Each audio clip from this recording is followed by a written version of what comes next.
Estou aqui no Estúdio Jardim para falar, é claro, de eleições. As eleições estão se aproximando. O Ministério Público, ele tem uma missão muito importante nesse sentido e é por isso que o Café Expresso recebe agora, aqui no Estúdio Jardim, o promotor de justiça que nesta eleição atua na área eleitoral também, Dr. Paulo Cirne. Boa tarde, bem-vindo ao Café Expresso, um prazer para a gente lhe receber aqui. Prazer é meu, boa tarde, Thaís. É um prazer estar aqui e poder falar sobre o trabalho do Ministério Público nas eleições. Doutor, a primeira questão é uma avaliação desta campanha eleitoral até o dia de hoje, sexta-feira, 1h30 da tarde. Nós tivemos uma campanha eleitoral com bastante demandas, né? Várias representações, seja por propaganda irregular, placas afixadas em local inadequado, pedidos de direito de resposta, algumas representações também por divulgações incorretas, vamos dizer assim, informações falsas ou inverídicas no horário eleitoral gratuito. Mas eu diria que, embora tenha sido uma eleição com vários processos judiciais, ela não foi, até o presente momento, espero que continue assim, uma eleição tumultuada. Nós tivemos uma campanha realmente que está dentro de um bom nível. Claro que poderia ser melhor, né? O pessoal às vezes se perde um pouquinho nas redes sociais, exagera nas expressões, nos termos, né? Isso é algo que as pessoas podem evoluir ao longo do tempo, e não agir de uma forma na rede social agressiva, como tem feito. E isso gera alguns processos também para nós. Mas, de uma maneira geral, o saldo é positivo e a maioria dos candidatos está de parabéns porque conduziram corretamente o seu trabalho de campanha eleitoral. A sua fala é de um promotor de justiça que já atuou em outras eleições e em outras cidades também. É possível estabelecer diferenças, doutor Paulo, desse pleito em relação aos demais?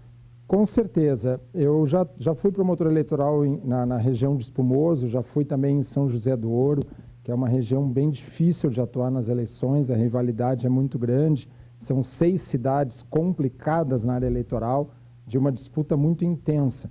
Então, aqui realmente, em Passo Fundo, eu diria que foi bem mais tranquilo, tanto na cidade de Passo Fundo como nas 4 cidades que compõem a atuação da Justiça Eleitoral de Passo Fundo, Pontão, Coxilha, Mato Castelhano e Ernestina. E a grande diferença desse pleito para os outros que eu atuei é a questão da internet. Realmente das redes sociais, do impulsionamento de conteúdos na internet que vários candidatos fizeram errado e que precisam buscar orientação para uma próxima eleição.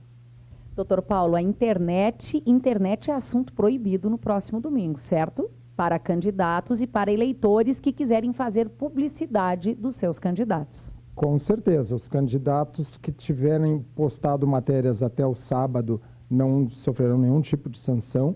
Porém, no domingo, os candidatos não poderão estar trazendo novos conteúdos, fazendo novas postagens. Se isso for percebido pela Justiça Eleitoral, serão processados, terão um incômodo desnecessário, bem no final, aí nessa reta final, já no dia da eleição. Então, evitem de fazer isso. Qual é o papel do Ministério Público para quem não conhece claramente as atribuições do MP? O Ministério Público acompanha todo o pleito, desde o registro das candidaturas até após a eleição, com a prestação de contas, a diplomação, todo o trabalho é acompanhado. Especificamente agora, no dia de hoje, amanhã e domingo, nós temos o último trabalho de fiscalização e acompanhamento do final da campanha, da propaganda eleitoral, que se encerra amanhã. Algumas delas já se encerraram como horário eleitoral gratuito, mas ainda tem modalidades de campanha que podem ser exercidas até às 22 horas de sábado. Acompanhamos todo o dia da votação, fiscalização do trabalho dos fiscais, escolhidos por candidatos e partidos, acompanhamento dos trabalhos dos mesários e, principalmente, cuidar alguns crimes. Um deles, por exemplo, extremamente grave, transporte de eleitores, que é proibido, pena de 4 a 6 anos de reclusão, é uma pena maior que uma tentativa de homicídio simples, né? Boca de urna, que é proibida, e uma novidade, uma questão interessante, a proibição de arremesso de santinhos no chão próximo das zonas eleitorais na madrugada do sábado para domingo. Se percebermos grande quantidade de santinhos, de folders, de candidatos próximo às sessões, esses folders serão recolhidos e esse candidato responderá criminalmente numa inovação que nós temos na legislação. Bom, esses são os principais cuidados, alguns dos cuidados que os candidatos, os partidos, as coligações precisam ter. Agora, sob o ponto de vista do eleitor, quais os principais cuidados que o Ministério Público dá aos eleitores? O eleitor, ele tem que entender que seu voto tem um valor muito grande. E ele não pode, agora nessa reta final, ceder a uma pressão de um candidato e trocar o seu voto por algum bem material, seja dinheiro, quitação de um boleto, brita, rancho, seja o que for, né? Pense assim, se o candidato está fazendo isso, ele vai tentar recuperar esse dinheiro se eleito ele for. Então está errado. Então ele fuja disso, que isso é furado. O voto dele tem um valor muito grande para entrar numa dessas. Além do que, se isso for flagrado e constatado, ele vai responder junto, né? Porque não responde só quem comprou o voto, responde também quem vendeu o voto. Então, em primeiro lugar, não faça isso. Segundo, vá votar, né? A não ser que esteja doente, claro, a não ser que tenha Covid ou uma outra doença que não possa sair de casa, vá, daí nesse caso justifique, mas vá votar, pode votar com adesivo do seu candidato, boné, não há problema. Camiseta. Boné e camiseta tem um problema, os candidatos não podem fazer. Então essa história de máscara, boné, camiseta, isso não pode. A marca do candidato na máscara, se for uma máscara que a pessoa colocou um adesivo do candidato, isso pode. Agora, aquela máscara pronta com o número do candidato, isso não pode. Isso já nós tivemos alguns candidatos que fizeram, já foi confiscado, né? Isso pode dar problema. Então, não use material elaborado pelo candidato. Mas pode se vestir do seu partido ou botar um adesivo na roupa, isso não é proibido. Bandeira também pode usar se quiser, né?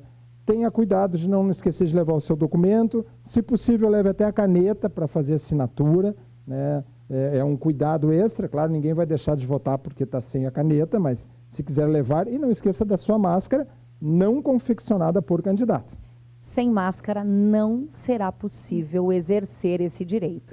E se algum chato quiser votar sem máscara, vai cometer um crime, que é desordem na sessão eleitoral e vai ser preso e levado até a Justiça Federal. Então, evite também esse tipo de transtorno, porque sempre tem aquele que acha que pode votar sem a máscara. Não, eu não tenho Covid, eu não tenho por que usar essa porcaria. Vai se incomodar de graça, né, numa coisa que não precisa. Não quer usar máscara no dia da votação, não vá votar, então, e justifique o voto. Doutor Paulo, há uma expectativa que a gente, enquanto jornalista, fica analisando e tentando adivinhar qual será, de fato, a abstenção na cidade. Qual é o seu palpite com relação a esse assunto, uma vez que a gente está passando por uma eleição atípica com uma pandemia? É um pouquinho difícil de prever isso, Thaís, mas eu diria assim, nós temos tido umas abstenções que eu considero relativamente altas. Na última eleição, por exemplo, com a eleição presidencial para governador, deputados, senadores, já tivemos uma abstenção alta. Então, a tendência é que isso se talvez um pouco maior por causa do Covid, da pandemia, né? E há também uma sensação em algumas pessoas assim, de descrédito com a política. Então, eu acho que o termômetro da abstenção será um termômetro muito importante para que partidos e candidatos revejam algumas coisas. Na minha opinião, um maior critério dos partidos antes dos registros de candidaturas. Ou seja, os partidos teriam que aumentar o seu grau de exigência para aceitar os candidatos. Isso ajudaria muito. Queria só, para a gente fechar aqui muito rapidinho, doutor Paulo, resgatar uma fala da juíza eleitoral, a doutora Rossana Gelain, que hoje pela manhã estava ao vivo conosco, mas que em outras oportunidades nos disse o seguinte: a gente precisa ser coerentes. Eu vou ao mercado, eu enfrento fila na padaria, na fruteira, eu participo de uma pequena aglomeração, mas aí na hora de votar eu não vou para não pegar Covid. Quer dizer, você precisa ser minimamente coerente. Com certeza, e o voto é algo muito importante, é a forma que o eleitor tem de expressar a sua posição a respeito do que ele pretende para a sua cidade. Passo Fundo é uma cidade que necessita de um bom voto para crescer, se desenvolver cada vez mais. É o que todos nós queremos, uma cidade cada vez melhor, mais bonita, melhor de se viver. E precisamos votar bem para que tudo isso seja realizado para o bem de todos nós. Doutor Paulo, muitíssimo obrigada. Bom trabalho. Vocês vão ter aí um final de semana intenso pela frente. Muito obrigada. Obrigado, Thaís. Obrigada.